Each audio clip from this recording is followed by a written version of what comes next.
No Natal, meus pais me deram um livro intitulado Como Crescer. Minha irmã ganhou passagens de avião para a Europa, então segui o conselho deles e fiz isso. Na manhã seguinte, eles ligaram em pânico, porque agora eu sei o que você está pensando. Talvez fosse um livro legal.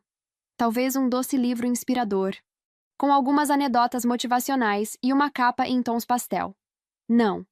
Era um livro de brochura, com o desenho de uma mulher de 30 e poucos anos agarrada a uma caixinha de suco e uma varinha com glitter, enquanto contas voavam ao redor da cabeça dela. Pare de ser uma criança em um corpo adulto. Encantador. É o tipo de livro que distribuem em treinamentos de RH obrigatórios. Aquele que geralmente vem acompanhado de um piscar de olhos e um "isso me lembrou você". Só que nesse caso, meus pais não estavam piscando. Minha mãe já estava na metade de um relato para minha irmã sobre outra cópia que comprou para uma colega de trabalho que ainda usa carinhas sorridentes nos e-mails de serviço. Uau, que crime! Minha irmã, enquanto isso, estava ocupada abrindo um envelope brilhante que estava embaixo da árvore.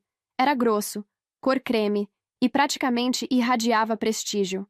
Eu não precisei apertar os olhos para ler o logotipo da companhia aérea impresso no topo. Barcelona! Ela arfou dramaticamente. Sério? Meus pais sorriram orgulhosos. Queríamos que você tivesse outra oportunidade de expandir sua rede global, disse meu pai, como se ele estivesse lançando uma missão diplomática e não bancando as férias dela pela terceira vez. Desculpe, viagem de pesquisa de campo do ano. Para fazer sua carreira crescer, acrescentou minha mãe. Então, como se fosse um pensamento tardio, ela se virou para mim e disse: "E talvez este livro possa ajudar você a fazer a sua crescer também." Eu sorri. Faço isso quando estou tentando não chorar, nem gritar, nem ter uma crise de riso que possa ser interpretada como sinal de instabilidade mental.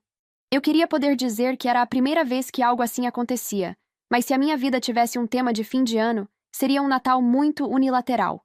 No ano passado, minha irmã ganhou um MacBook para os estudos, e eu ganhei uma lista de tarefas plastificada para organizar a garagem, escrita à mão em Comic Sans. Estou acostumada a ser deixada de lado.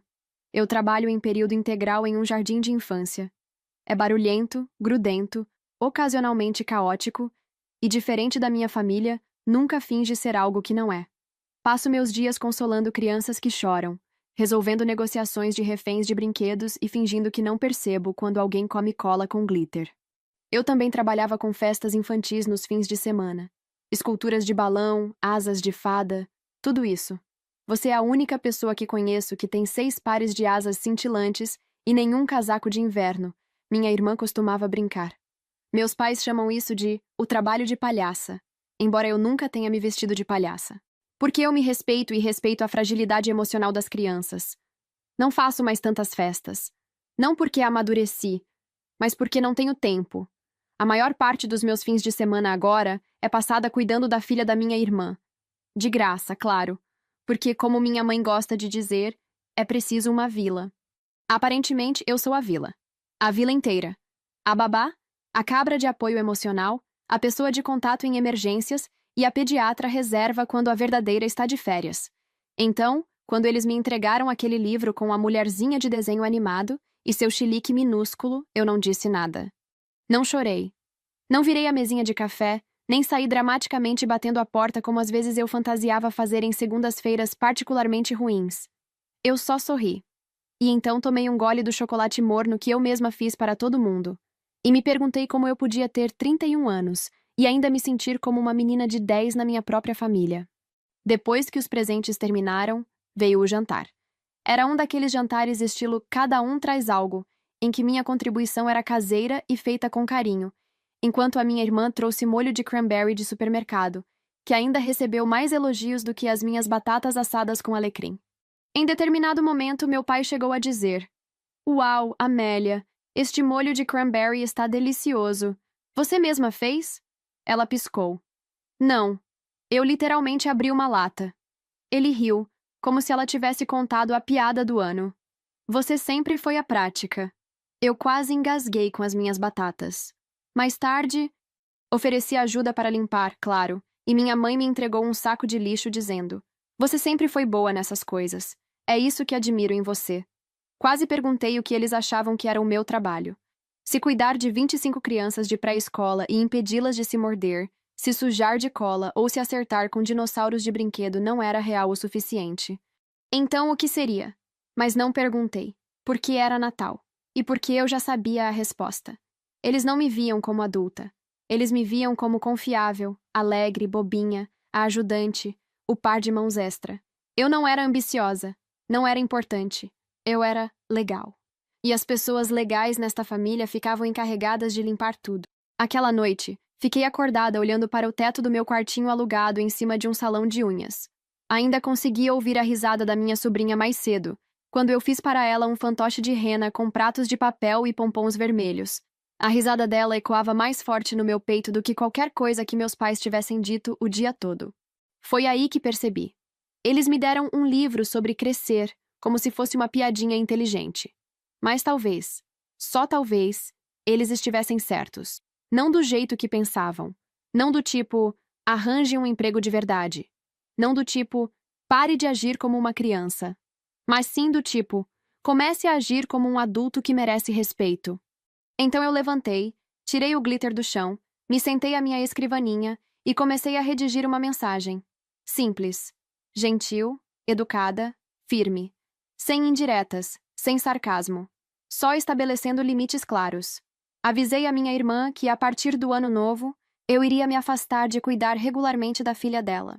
Ficaria feliz em ser tia, mas não podia continuar cedendo todos os fins de semana, especialmente quando isso significava sacrificar meu tempo, energia e sanidade. Também informei, delicadamente, que eu não contribuiria mais para o fundo de viagem ou para a mensalidade dela. Eu tinha meu próprio futuro para planejar. Desejei sorte. Disse que acreditava nos sonhos dela. Então enviei uma segunda mensagem aos meus pais, agradecendo o livro, dizendo que realmente tinha me feito refletir. Não falei como aquilo me fez sentir.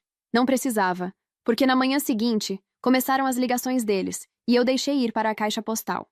Porque eu tinha trabalho, tinha crianças que realmente me enxergavam, tinha uma vida. E porque, pela primeira vez em muito tempo, eu finalmente estava crescendo nos meus próprios termos. Eu não esperava uma ovação de pé, mas também não esperava 6 chamadas não atendidas, 2 mensagens de voz e um texto em grupo da minha mãe que dizia: Estamos muito surpresos. Isso parece fora do seu caráter. Por favor, repense pelo bem da família. Fora do caráter. Sabe o que também estava fora do caráter? Dar a alguém um livro de autoajuda passivo-agressivo como presente de Natal e esperar que ela continue lavando sua louça e criando sua outra filha como se fosse uma babá em tempo integral com alergia a glitter. Mas claro, eu era o problema agora. Eu não respondi. Nem naquele dia, nem no seguinte. Achei justo deixá-los pensando. Eles sempre foram grandes adeptos de consequências naturais quando eu era criança. Pareceu justo deixá-los experimentar uma. A ironia é que se você perguntasse aos meus pais ou até à minha irmã, eles provavelmente diriam que eu tive uma infância perfeita. Lar estável, sem gritos, boas escolas, nenhuma tragédia para culpar. O que nunca perceberam é que alguns dos machucados mais profundos não deixam marcas visíveis. Eles só são disfarçados de piadas, ou estilos de criação, e soterrados sob anos de descaso sutil. Quando eu tinha 7 anos, disse aos meus pais que queria ser fada quando crescesse. Não princesa, não bailarina. Fada. Eu tinha até um discurso preparado. Acreditava nisso com todo o meu coração. Meu pai riu tanto que deixou o garfo cair. Talvez mire em algo que dê plano de saúde, ele disse. E minha mãe. Ela vai mudar de ideia. Crianças sempre mudam. Eu nunca mudei. O sonho de ser fada virou educação infantil. As asas cheias de brilho se transformaram em apresentações com fantoches, leitura de histórias e projetos de arte bagunceiros que faziam as crianças brilharem como árvores de Natal. Mas para eles, era tudo a mesma coisa. Uma fase, um desvio fofinho no caminho para algo mais respeitável. Minha irmã, Amélia, sempre soube o que era sucesso. Sucesso reluzente. Organizado, digno de planilhas, certificado internacionalmente. Ela tinha uma página no LinkedIn aos 16 anos, fazia parte do time de debate e praticava argumentar com ela mesma diante do espelho. Ganhava prêmios escrevendo redações sobre temas que nem lhes interessavam. Era boa em performance, só não do tipo com fantoches e lápis de cor. Quando ela disse que queria estudar relações internacionais, Meus pais bateram palmas como se alguém tivesse acabado de anunciar que ela curou a pólio. Ela vai mudar o mundo! Eles diziam, dramáticos. Ela ganhou bolsas, estágios, intercâmbios, e quando tudo isso acabou, me teve. No começo era pouca coisa. Ajudar a cobrir as taxas do visto de estudante. Só até meu próximo pagamento cair, ela dizia. Depois vieram os livros. Depois a viagem para Berlim, para um simpósio de networking, que parecia muito mais um retiro de yoga com tapas. Depois a babá. Essa parte foi mais permanente. Ela teve a filha, Elodie, há 2 anos. Eu fiquei radiante. Amo aquela pessoinha como se fosse minha.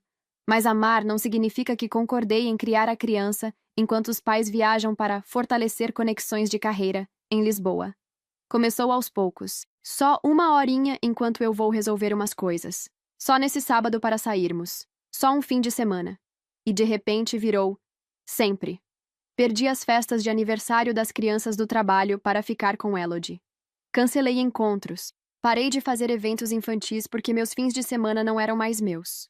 Uma vez mencionei a possibilidade de voltar a fazer eventos, e minha mãe disse: "Ah, querida, isso não é um negócio de verdade. É como brincar de fantasia." Ela disse isso enquanto eu segurava a neta dela, que estava literalmente vestindo um tutu cintilante e me chamando de titia fada. A ironia passou batida por ela. Mas o pior, eu deixei acontecer. Eu permiti tudo isso porque achava que ser boazinha significava isso. Ser boazinha era ajudar, ser necessária, ser útil, mesmo que significasse ser invisível. Era o que me ensinaram desde pequena. Quando Amélia tirava A, eles emolduravam o boletim. Quando eu ganhei um concurso de contação de histórias na escola vestida de dinossauro, me disseram para não me exibir. Quando Amélia disse que queria trabalhar com diplomacia, eles esvaziaram o quarto de hóspedes e transformaram em um escritório de estudo.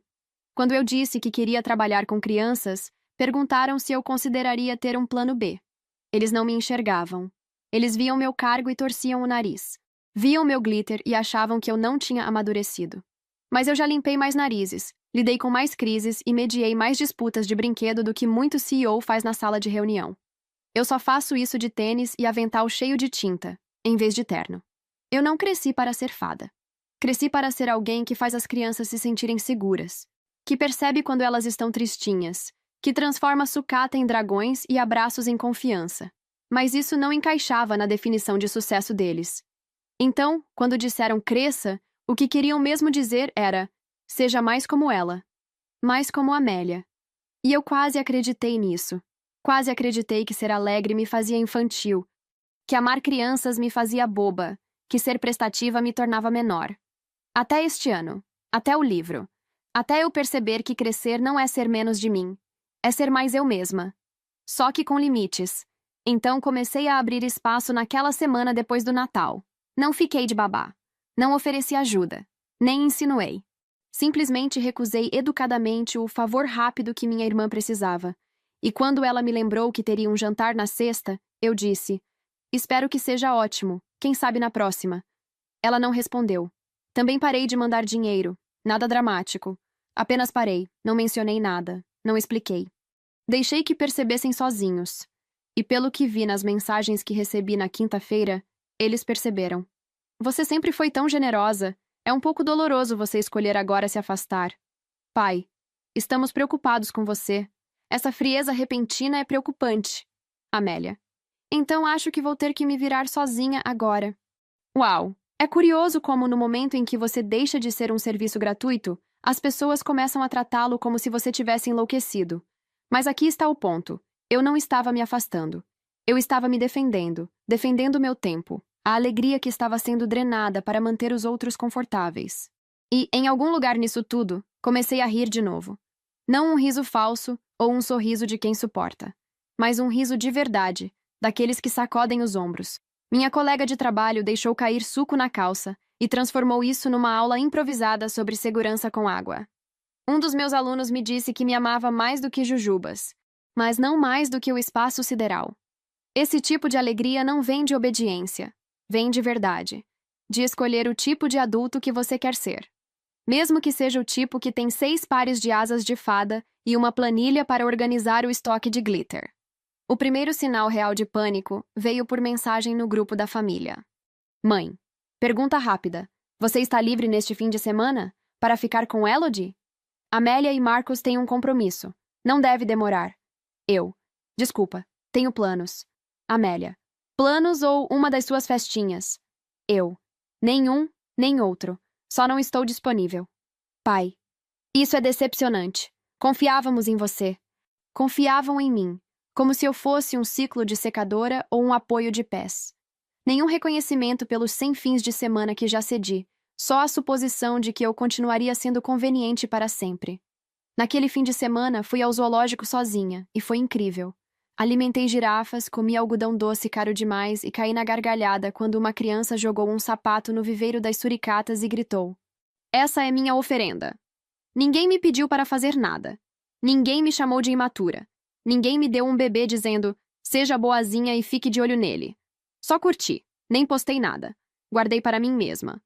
Claro, a felicidade de admirar girafas durou exatas 36 horas, porque na segunda de manhã, quando cheguei ao trabalho, encontrei 3 chamadas perdidas do meu pai e uma mensagem de voz que começava com: Estamos profundamente magoados. Sinal sempre promissor. Aparentemente, Amelia tinha tentado contratar uma babá paga para o sábado à noite. Palavras dela, não minhas. E não deu certo. Alguma adolescente com currículo falso e piercing no nariz desistiu de última hora. Em vez de cancelar o coquetel de networking, ela deixou Elodie com o primo de Marcos. O primo, coitado, esqueceu de trocar a fralda dela por 5 horas. Ensinou a criança a dizer dane-se e deixou ela comer chantilly direto da lata. Meus pais ficaram horrorizados. Você sabe o quanto a Amélia está estressada? Minha mãe disse. Ela não precisa desse tipo de traição. Traição. Essa foi a palavra que ela usou, como se eu tivesse roubado segredos de Estado ou abandonado um gatinho na neve. Eu nem respondi. Só fiquei olhando para o celular enquanto tirava um adesivo da patrulha canina do meu caderno, respirando pelo nariz. Na próxima vez que a Amélia me mandou mensagem, não era um pedido. Era uma afirmação. Amélia. Precisamos conversar. Mamãe disse que você está agindo de forma estranha ultimamente. Também percebi que meu depósito da mensalidade não caiu. Você está atrasada ou... Eu ri. Ri alto. De verdade, ali na sala dos professores, cercada por flocos de neve de papel e caixinhas de suco, enquanto 2 colegas se inclinavam para ouvir melhor, com cara de quem está numa novela. Não estou atrasada, respondi. Só parei de mandar. Você o quê? Parei de mandar dinheiro. Você não pode simplesmente fazer isso sem aviso. Estou no meio de uma candidatura para um programa em Genebra e... Não sou sua patrocinadora, Amélia. Sou sua irmã. Ela ficou quieta por um segundo, abençoado. Depois bufou. É tudo por causa desse livro idiota, não é? Eu quase disse que sim. Teria sido mais fácil. Mas a verdade é que o livro foi só a gota d'água. Um livrinho mal diagramado se equilibrando em cima de uma montanha de babá não remunerada. Comentários passivo-agressivos e invisibilidade emocional. Não é sobre o livro, falei. É sobre tudo. Que tudo? Você, eu disse. E mamãe, e papai, e como nenhum de vocês me leva a sério a menos que eu esteja sendo útil. Como meu trabalho é piada para vocês, mas meu trabalho grátis é sagrado. Como paguei milhares para apoiar sua educação e suas viagens, enquanto você revirava os olhos para o meu, como se eu fosse uma dropout que acredita em fada. Meu Deus, ela murmurou. Você está sendo dramática. Ali veio o clássico modo, Amélia de desligar. O mesmo tom que ela usava quando, na infância, eu chorava porque ela arrancou a cabeça do meu unicórnio de pelúcia favorito. Você é muito sensível. Só está emocional. Cresce. Você não tem direito ao meu dinheiro. Falei baixinho. E não tem direito ao meu tempo. Eu amo a Elodie, mas não sou a babá de vocês. Ela desligou. O que, honestamente, foi meio que uma vitória, até a situação escalar. 2 dias depois, minha mãe apareceu no meu trabalho sem avisar, de salto, casaco, cachecol, com aquela cara de não estou brava, só decepcionada. Na vida real, eu estava limpando o rastro de um projeto de glitter explosivo quando a vi parada no corredor, examinando as paredes, como se procurasse algo criminoso nos nossos desenhos de baleias e corujas de papel colorido. Podemos conversar? Ela perguntou. Eu pisquei. Agora? Ela deu um sorriso tenso. Só um momento. Fui para o corredor segurando um bastão de cola. Sua irmã está muito chateada, começou ela. Ela disse que você está fria. E tenho que concordar. Eu não disse nada. Ela olhou em volta e acrescentou.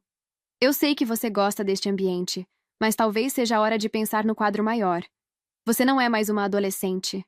Olhei para o bastão de cola na minha mão. Sabe o que é engraçado? Falei. Todos os dias eu digo às crianças que os sentimentos delas importam, que elas merecem respeito, que está tudo bem dizer não. Ela piscou. E eu realmente acredito nisso, continuei. Mesmo que minhas calças tenham glitter enquanto eu falo. Ela me olhou como se eu tivesse acabado de recitar Shakespeare em grego arcaico. Eu não estou sendo fria, falei. Estou sendo clara. É isso que significa crescer. Estabelecer limites, proteger sua paz, escolher como você quer viver. E abandonar sua família? Não, respondi. Só estou me afastando de um trabalho não pago. Ela abriu a boca, mas eu voltei para a sala de aula porque era a hora do lanche. E minhas crianças não me julgavam por não comprar passagens para a Europa. As semanas seguintes foram silenciosas. Tensas, estranhamente silenciosas. Sem pedidos, sem convites. Só silêncio. Até a festa. O aniversário da Elodie. Eu não recebi um convite. O que recebi foi um post no Facebook. Elodie em um castelinho inflável, segurando um bolo do tamanho dela, enquanto Amélia e Marcos faziam pose combinando roupas em tons pastéis. Algumas famílias nascem conosco, outras aparecem. Eu não fui marcada. Ninguém do meu lado da família foi. Fiquei olhando para aquilo por um tempo. Fiquei de fato um bom tempo sentada no sofá, em silêncio, comendo pipoca sem vontade. Depois me levantei e aluguei um pequeno salão. Então peguei minhas caixas de fantasias, decorações e fantoches. Mandei mensagem para alguns pais do trabalho. Liguei para alguns contatos. E no fim de semana seguinte, fiz uma festa. Uma festa mágica, colorida, caótica, cheia de brilho, só para a Elodie. Só eu e ela. Sem política, sem manipulação. Só amor. Fizemos coroas. Teve show de fantoches. Deixei ela jogar glitter para todo lado, sem restrição. Ela me abraçou tão forte no final que achei que eu fosse cair. Melhor aniversário de todos. Ela sussurrou. Não chorei. Só sorri e disse. É para isso que servem as tias. Sem amarras, sem culpas. E dessa vez, eu fui a adulta. O problema começou com uma mensagem de voz. Tinha nem 10 segundos, enviada do iPad da Elodie, que ela geralmente usava para ver desenhos e ligar sem querer para contatos aleatórios. No fundo, dava para ouvir a vozinha dela gritando: Festa de fada! Festa de fada! Não festa chata! Não bolo chato! E quase inaudível, a minha risada. Ela estava encenando o aniversário o tempo todo desde que acabou, correndo com o tutu brilhante que dei, balançando uma varinha de glitter e pedindo mais brilho, perguntando onde estava o dragão cantor. Eu deveria imaginar que Amélia não reagiria bem. Primeiro, ela me mandou algo vago. Amélia. Ela está confusa. Continua falando da sua festa como se fosse a verdadeira. Não ajudou muito. Depois, sua irmã está chateada. Elodie fica pedindo por você e chamando nossa festa de chata. Isso não é legal. Não escalou até que, provavelmente, Elodie, usando a lógica caótica de uma criança de 2 anos, contou para a professora dela na creche algo do tipo: a festa da mamãe, chata. Minha festa de fada, legal. Ela ainda tentou colar um dos meus adesivos com glitter no armário da creche, dizendo que era para a próxima vez. Achei fofo. Amélia achou traição. Daí a pouco, recebi uma ligação da minha chefe. Alguém, sem citar nomes, mas eu já sabia, entrou em contato com o centro, perguntando se alguma criança havia sido retirada da sala sem autorização por um funcionário.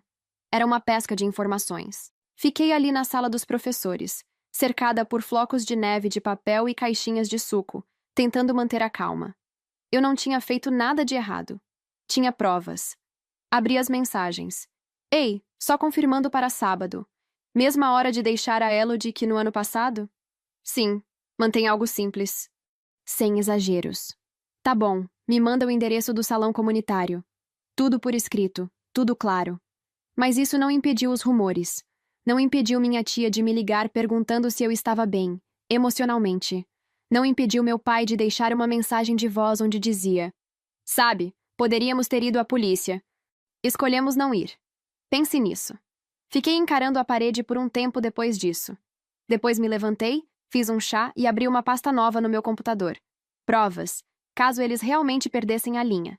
Lá coloquei o histórico completo de mensagens, o comprovante do aluguel do salão, o RSVP que a Amélia tinha mandado na noite anterior, dizendo: vou deixá-la aí por volta das 11. Obrigada de novo. Então escrevi o e-mail. Assunto: sobre a festa e as acusações recentes. Texto: oi, Amélia. Já que estou ouvindo de outras pessoas que você está sugerindo que levei a Elodie sem permissão, anexei o registro completo da sua autorização por escrito. Se isso continuar, ou se meu local de trabalho receber outra denúncia falsa, consultarei um advogado. Eu amo a Elodie, mas não vou tolerar difamação por ter organizado uma festa que você aprovou. Ela não respondeu, mas minha mãe sim. Isto é família, não tribunal. Você está sendo fria de novo. Por favor, venha conversar. Fria. Não acusada falsamente. Não difamada. Só fria. Eles sempre traduziam minha dor em problema de temperatura. Se eu ficava calma, era fria. Se eu demonstrava emoção, era sensível demais. Nunca havia um meio termo em que eu pudesse existir. Enquanto isso, Elodie continuava pedindo por mim. A professora da creche dela me mandou mensagem. Ela tentou ligar para você em um telefone de brinquedo hoje. Disse que queria convidá-la para a festinha. Parte 2. Achei que você gostaria de saber. Sorri, depois chorei. Mas não procurei eles. Nem quando a Amélia postou uma foto da Elodie brincando no quintal, com a legenda: lar é onde está a verdadeira família. Nem quando meus pais postaram uma mensagem conjunta, falando sobre certos parentes mal orientados que tratam crianças como brinquedos para vencer disputas. Não disse nada, porque não precisava combater mentira com barulho. Eu tinha a verdade. E aparentemente agora eu tinha apoio. Uma semana depois, meu tio, o legal, o único que uma vez me trouxe um bolo numa terça aleatória e disse: você importa mais do que eles demonstram. Me ligou. Vi o post da sua mãe. Está todo mundo comentando. É ridículo. Suspirei. Não fiz nada de errado. Eu sei, ele disse. Nós sabemos. Aparentemente, minha avó ligou para a Amélia perguntando qual era o problema, e a Amélia desligou na cara dela. Minha prima me mandou mensagem privada. Eu vi as fotos da festa. A Elodie parecia tão feliz. Você é incrível com ela. E então, sem alarde, sem aviso, recebi uma DM de uma amiga da Amélia. Alguém que só conheci uma vez. Ei, sei que não é da minha conta, mas só queria dizer que a forma como estão falando de você não é correta. Se precisar de alguém que confirme a sua versão, estou aqui. Era uma mensagem pequena, mas enorme para mim. Eu não estava louca. Não era a vilã. Só tinha sido a primeira a dizer não. Naquele fim de semana, fechei contrato para fazer 3 festas novas. Pais que tinham visto fotos da festa de fada e queriam algo parecido. Uma mãe disse: a gente já teve a típica cama elástica e palhaço, mas isso parece alegria de verdade. E talvez esse fosse o diferencial. A festa da Amélia tinha sido perfeita para o Pinterest. Balões combinando, bolo caro, fotógrafo contratado. A minha foi bagunçada, tímida, barulhenta, incrível e real. Na segunda-feira seguinte, recebi uma carta no correio. A letra da Amélia. Era um bilhete curto. Eu exagerei. Fiquei com medo. Não gostei de ver a Elodie tão feliz sem mim. Você não fez nada de errado. Me desculpa. Entendo se você quiser distância, mas se algum dia quiser ver ela de novo, espero que me avise. Dobrei o bilhete. Não a perdoei na hora. Isso demanda tempo. Mas respondi: eu amo a Elodie. Sempre quero vê-la, mas não vou fazer parte de um sistema familiar que transforma amor em controle. Se formos reconstruir algo, precisa começar com a verdade. Ela não respondeu, mas 3 semanas depois, me mandou um vídeo da Elodie dançando com o tutu que dei. Ela rodopiava, glitter voando para todo lado. No final, parou, acenou para a câmera e disse: eu amo minha titia fada. Eu não chorei. Sorri, porque não precisava mais me defender. Eles tentaram destruir minha reputação e eu construí algo mais forte em seu lugar. Se passaram 3 anos. Elodie agora tem 5. Fala pelos cotovelos. É super imaginativa e está convencida de que é meio unicórnio. Vejo ela com frequência. Os pais não amam isso. Pais. Mas permitem porque ela me adora e até eles sabem que o que temos é verdadeiro. E, francamente, eles precisam de um descanso. Amélia se formou no fim das contas, mas não foi fácil. Sem minha ajuda financeira, teve que reduzir viagens, recusar alguns programas de carreira não remunerados e contrair um empréstimo alto. Ela sofreu, sim, equilibrando faculdade, filha e sem fins de semana grátis. Mas conseguiu, tropeçou, se adaptou e, de certa forma, cresceu também. Hoje ela trabalha. Não é glamuroso, não é internacional e certamente não é o que ela gabava nos jantares de fim de ano. Mas é dela, ela está bem, só não está mais em pedestal nenhum. Meus pais, mantemos contato distante, algumas mensagens obrigatórias. Eles ainda não entendem. Acham que exagerei. Também nunca ofereceram um pedido de desculpas real. Só silêncio, seguido de textos ocasionais com sabor de culpa, do tipo: sua irmã está fazendo o melhor que pode. Sentimos falta de como as coisas eram. Mas aqui está o ponto. Eu não sinto falta. Minha vida agora é minha. Tenho um pequeno negócio de oficinas criativas para crianças. Estou com a agenda de festas lotada pelos próximos 2 meses. Regularmente sou convidada a falar em eventos de educação infantil. Inclusive contratei uma assistente meio período. O nome dela é Brie e ela é melhor em bichos de balão do que eu jamais serei. Ainda uso glitter, ainda faço vozes engraçadas, ainda fico com tinta no cabelo. Mas agora ninguém chama isso de infantil. Chamam de agenda lotada e bombando. E às vezes me pergunto: será que passei do limite? Então lembro de como estou em paz agora. O que você acha? Fui errada em impor limites quando impus?